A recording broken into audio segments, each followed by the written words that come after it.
Just Being Dali, The Story of Artist Salvador Dali, by Amy Guglielmo, illustrated by Brett Helquist.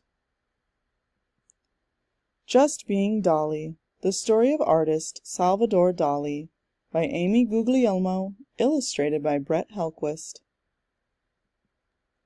In a small seaside town on the northern edge of Spain lived a boy with big dreams and an even bigger name. Salvador Domingo Felipe Jacinto Dali Domenic.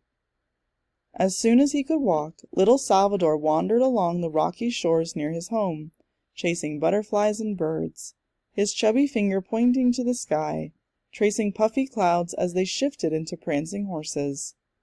At 6 years old, Salvador yearned to be a cook, but after one too many messes in the kitchen, his father gave him a pet bat to keep him occupied.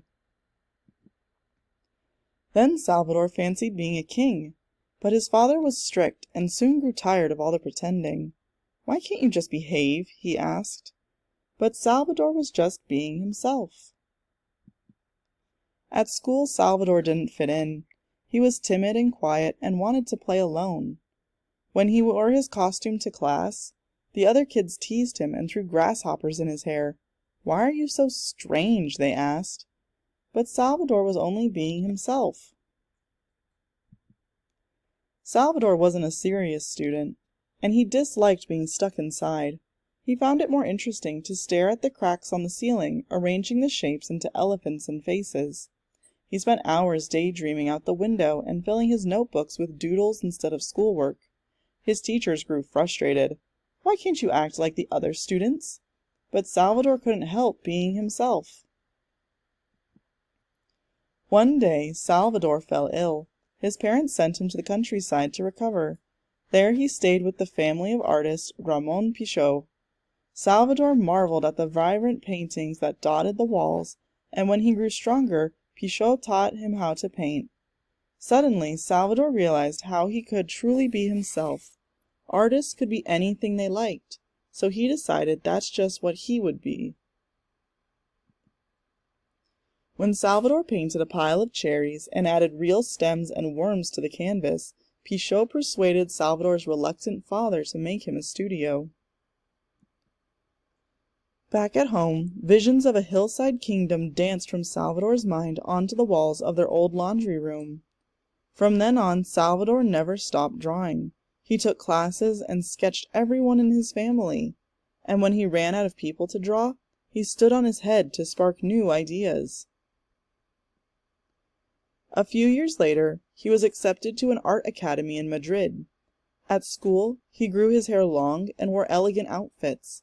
The other students thought he was odd, until they were dazzled by his portfolio. Then he finally made some friends. At first, Salvador threw himself into his studies. He worked tirelessly to master the techniques and to recreate the works of great artists. But he soon grew tired of making art that looked like everyone else's. When Salvador was asked to produce a marble sculpture of a woman, he painted a picture of scales instead. He challenged his professors and encouraged his classmates to do the same. Eventually, his rebellious behavior got him expelled. "Why can't you just follow the rules?" his instructors grumbled. But Salvador kept being himself. More determined than ever, Salvador experimented with different styles. Using the techniques he'd learned in school, combined with fantastic images from his dreams, he began creating paintings that were all his own. Salvador moved to Paris, where he met a group of playful artists and writers who also united fantasy and reality in their works. At last, Salvador found others who thought and expressed themselves like he did. They called themselves surrealists. The surrealists wanted people to think about art rather than just look at it. By placing objects in strange and unexpected combinations, Salvador and other surrealists grabbed the attention of the critics and public alike. Then Salvador caught the eye of Gala, the woman of his dreams, who didn't mind that he often made a scene. She adored how Salvador placed flowers in his hair, and how he wore a cape, a curly mustache, and funny shoes. They fell in love, and Gala became his muse. Despite his talent, Salvador had trouble selling his odd works of art. Back in Spain, and nearly penniless, he and Gala moved into an old fishing shack by the sea.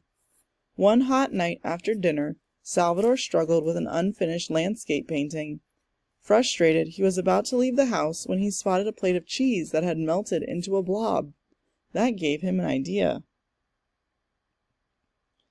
Salvador painted watches, soft and runny, like cheese.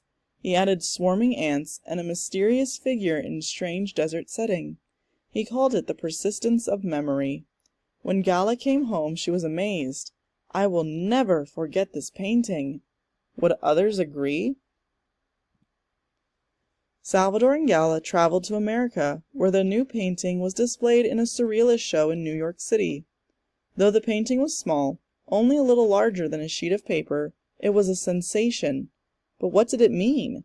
People had many ideas. "I think it's about how time is relative." "I think it's about how memories fade." "Maybe it's a self-portrait." No one knew for sure, but everyone agreed Salvador had painted a dream. The persistence of memory became Salvador's masterpiece. When the iconic image found a home at the Museum of Modern Art in New York City, people flocked to see it. Salvador became the most famous artist of his time. But soon Salvador's antics drew more attention than his art. He drove a fancy car stuffed with 1,000 pounds of cauliflower. He gave a speech inside a deep-sea diving suit. And he took his pet ocelot, Babu, to lunch at snooty restaurants. Eventually, even the surrealists insisted he curb his wild ways or leave their group. "Why can't you be more like us?" they asked. But Salvador wouldn't stop being himself. Salvador became famous for his eccentric and pioneering ways. He designed lollipop wrappers in exchange for free candy, a lobster phone that really worked, and a hat made out of a shoe. He had little time for painting. He was too busy appearing on television and having parties. The critics asked why. "Why do you have to act outrageous? What's the point of all this silly behavior? Why do you do all these things?" They told him, "Stick to art." But Salvador didn't mind, and his fans didn't either. After all, he was just being himself. Author's note. Born in Figueras, Spain in 1904, Salvador Dali was a daydreamer and a storyteller from the start. As a child, he had an active imagination, and he was encouraged to make things by his creative mother.